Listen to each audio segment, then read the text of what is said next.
Hello everyone, I'm Dr. Anubhav Sangwan. I'm a laser and laparoscopic surgeon in Apollo Gurgaon. आज मैं आपके साथ discuss करने जा रहा हूँ एनोरेक्टल डिजीज़ के बारे में. क्या होती है एनोरेक्टल डिजीज़, किस किस नाम से हम पहचानते हैं इन्हें और इनका क्या ट्रीटमेंट है, एक्चुअल में हम ट्रीटमेंट में करते क्या हैं और क्या क्या एडवांस टेक्निक हमारे पास है इनको ट्रीट करने के लिए.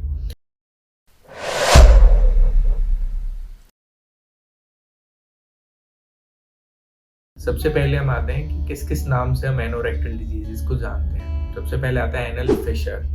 आपने काफ़ी बार नाम सुना होगा पाइल्स का, हेमरोइड्स, बवासीर, बगंदर, एनल फिस्टुला, फिस्टुला इन एनो, ये सारे नाम एनोरेक्टल डिजीज़ के हैं. तो इनको हम 3 पार्ट्स में बांटते हैं. सबसे पहली डिजीज़ होती है एनल फिशर, जिसमें जो बहुत ही छोटी डिजीज होती है, छोटा सा कट लग जाता है आपके एनस पे, बिल्कुल वर्ड्स पे जहाँ से हम स्टूल पास करते हैं. और ये कट लगने के कई कारण हैं, ऐसे ही नहीं लग जाता है. अपनी जो एनल ट्रैक होती है वो एक प्रोटेक्टिव लेयर से कवर्ड होती है जिसको म्यूकोसा या सब म्यूकोसा कहते हैं. There are some factors which cause weakening of your protective layer. 2000 long sitting, लंबे बैठे रहना. आजकल आईटी सेक्टर्स की जॉब है या घर पे भी हम इन स्ट्रेच 45 to 50 मिनट से ज़्यादा लंबे बैठे रहते हैं, उसको लॉन्ग सेटिंग कहा जाता है. पानी कम पीना, डिहाइड्रेशन, लिक्विड डाइट कम लेना, क्लियर फ्लूइड्स, पीने का पानी कम पीना या कोकोनट वाटर, ये सब क्लियर फ्लूइड्स होते हैं. अगर आपका वेट 70 kg या उससे अबव है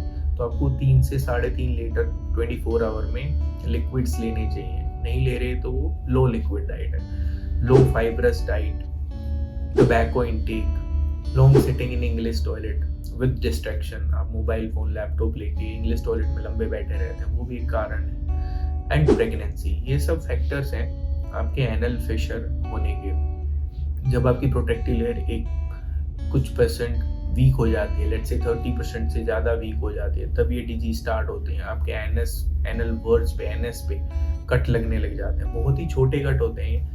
इनिशियल फेज में माइल्ड सी बर्निंग सेंसेशन होती है और नेक्स्ट डे आप नॉर्मल होते हैं. थोड़ी सी इचिंग होती है, नेक्स्ट डे आप बिल्कुल ठीक हो जाते हैं. बट धीरे धीरे हर 5 से 6 महीने में इसके एपिसोड्स आते रहते हैं. जब 5 से 6 एपिसोड हो जाते हैं, 6th एपिसोड या 7th एपिसोड में आपका जो ये सिम्टम्स हैं ये बहुत ज़्यादा बढ़ जाते हैं. जो बर्निंग सेंसेशन है वो काफ़ी दिनों तक रहती है और स्टूल पास करने के बाद भी परसिस्ट करती है, फ्यू मिनट से लेके मैनी आवर्स तक. और जो इचिंग है वो कंटिन्यूसली होती रहती है स्टूल पास करने के टाइम या लॉन्ग सिटिंग पे, वो काफ़ी बढ़ जाती है. एक डिस्कम्फर्ट सा रहता है पूरे दिन. ये सब एनल फिशर के सिम्टम्स हैं. अगर ऐसा कुछ आपके साथ हो रहा है तो इसमें आपको वेट नहीं करना है. इसको हम बहुत ही ईजिली ट्रीट कर सकते हैं. आजकल एडवांस टेक्निक है लेज़र के द्वारा.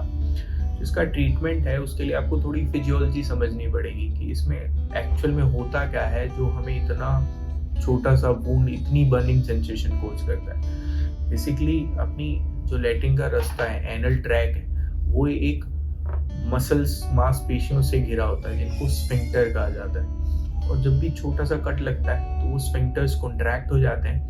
कॉन्ट्रैक्ट होके वो उस कट को बंद कर लेते हैं, लेकिन वो बार बार कॉन्ट्रैक्टेड फेज में रहते हैं, जिस कारण से आपका जो एनस है, एनल ट्रैक है, वो नैरो हो जाता है. तो जिसको भी एनल फिशर होता है तो उसको क्या स्टार्टिंग में, स्टूल पास करने के स्टार्टिंग में जोर लगा के अपने एनल ट्रैक को ओपन करना होता है. That part of your disease is very painful. कुछ लोग तो स्टूल पास करने के लिए बैठते हैं तो they were very scared of that. So वो जोर लगा के खोलते हैं एनल ट्रैक को और उससे आपके एनल ट्रैक के जो एनएस के जो कट हैं, जो फिशर्स हैं, वो ओपन हो जाते हैं. फिर स्टूल इजीली आ जाता है. बट वो उनको रब करके जाता है तो आपको एक बर्निंग सेंसेशन, एक डिस्कम्फर्ट, एक जलन है और एक दर्द पैदा होता है जो कि परसिस्ट करता है, कुछ मिनट से लेके काफ़ी घंटों तक रहता है. और फिर अपने आप वो कम हो जाता है. कम क्यों होता है? वो आपकी मांसपेशियां वापस कॉन्ट्रैक्ट होकर उसको, उन जख्मों को बंद कर लेती है. लेकिन इससे डिजीज आपकी बढ़ जाती है, वो नैरोपन बढ़ जाता है. तो हम सर्जरी में क्या करते हैं, हमारा एक छोटा सा लेजर फाइबर होता है, वो अंदर जाता है और उसके एक्स्ट्रा फाइबर्स को काट देता है. एक मांसपेशी मल्टीपल फाइबर से मिलके बनी होती है. और जैसे हम बाइसेप की एक्सरसाइज करते हैं, हमारी बाइसेप ग्रो कर जाती है, वैसे ही बार बार आपके जो एनल स्फिंक्टर है उनकी कॉन्ट्रैक्शन के कारण वहाँ के फाइबर्स ग्रो कर जाते हैं। उन एक्स्ट्रा फाइबर्स को हम सर्जिकली काटते हैं, जिससे वापस आपकी एनस और एनल ट्रैक नॉर्मल पोजीशन पे आ जाती है और आपका एनल फिशर ठीक हो जाता है। जैसे ही वो नॉर्मल पोजीशन पे आएगी तो आपकी वहाँ उस एरिया की ब्लड सप्लाई बढ़ जाएगी, प्लस वो मसल्स डायलेटेड रहेंगे तो आपको स्ट्रेन नहीं करना पड़ेगा, जिस कारण से आपकी डिजीज़ आगे बढ़ेगी नहीं और वो ठीक हो जाएगी। जितने भी जख्म है वो अच्छे से हील हो जाएंगे। सो वो 5 मिनट की लेज़र सर्जरी होती है।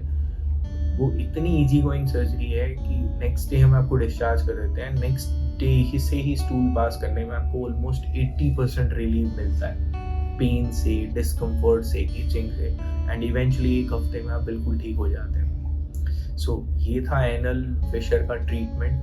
Thank you so much.